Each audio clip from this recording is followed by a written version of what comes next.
AP, Telangana రాష్ట్రాల్లో రాబోయే 3 రోజులు భారీ నుంచి అతి భారీ వర్షాలు కురిసే అవకాశం ఉందని భారత వాతావరణ శాఖ హెచ్చరికలు జారీ చేసింది. బంగాళాఖాతంలో ఏర్పడిన అల్పపీడనం మరియు దక్షిణాది రాష్ట్రాల్లో బలపడుతున్న నైరుతి రుతుపవనాల ప్రభావంతో ఈ వర్షాలు తీవ్రతరం కానున్నాయని అమరావతి, హైదరాబాద్ వాతావరణ కేంద్రాలు తెలిపాయి. ఈ పరిస్థితి రాష్ట్రాల్లోని పలు జిల్లాల్లో వరదలు, తీవ్ర గాలులు, ఉరుములు, మెరుపులతో కూడిన వాతావరణాన్ని తీసుకొచ్చే అవకాశముందని అధికారులు హెచ్చరిస్తున్నారు. ఆంధ్రప్రదేశ్లో అల్లూరి సీతారామరాజు, విశాఖపట్నం, అనకాపల్లి, కాకినాడ జిల్లాల్లో ఆగస్టు 17 నుంచి 3 రోజుల పాటు అతి భారీ వర్షాలు కురిసే అవకాశముందని అంచనా వేసింది.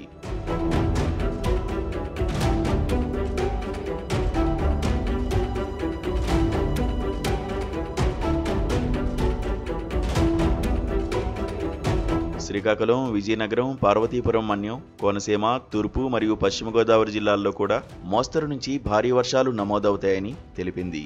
గోదావరి నది నీటి మట్టం పెరిగే అవకాశం ఉండడంతో నదీ తీర ప్రాంతాల ప్రజలు అప్రమత్తంగా ఉండాలని సూచించారు. తెలంగాణలో కూడా వర్షాల తీవ్రత అధికంగా ఉండనుంది. భద్రాద్రి కొత్తగూడెం, హనుమకొండ, వరంగల్, ములుగు, మహబూబాబాద్, ఆదిలాబాద్, కొమరంభీం, ఆసిఫాబాద్, మంచిర్యాల, నిర్మల్, నిజామాబాద్ వంటి ఉత్తర తెలంగాణ జిల్లాల్లో భారీ వర్షాలు కురిసే అవకాశముందని హైదరాబాద్ వాతావరణ శాఖ తెలిపింది.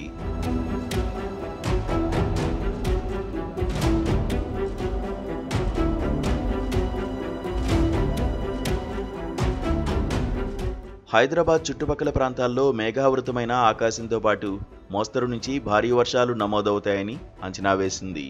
కొమరంభీం జిల్లాకు హెవీ రెయిన్ అలర్ట్ జారీ చేయగా రాష్ట్రంలోని ఇతర జిల్లాలకు యెల్లో అలర్ట్ విధించారు. ఈ వర్షాల నేపథ్యంలో 2 రాష్ట్రాల్లోనూ అధికారులు అప్రమత్తంగా ఉన్నారు.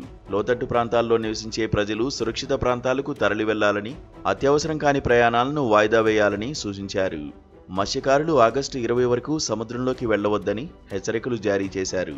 గతంలో ఇటువంటి వర్షాలు ఆంధ్రప్రదేశ్లో వరదలు, ఆస్తి నష్టాన్ని కలిగించిన నేపథ్యంలో అధికారులు వరద నిర్వహణకు సన్నద్ధమవుతున్నారు.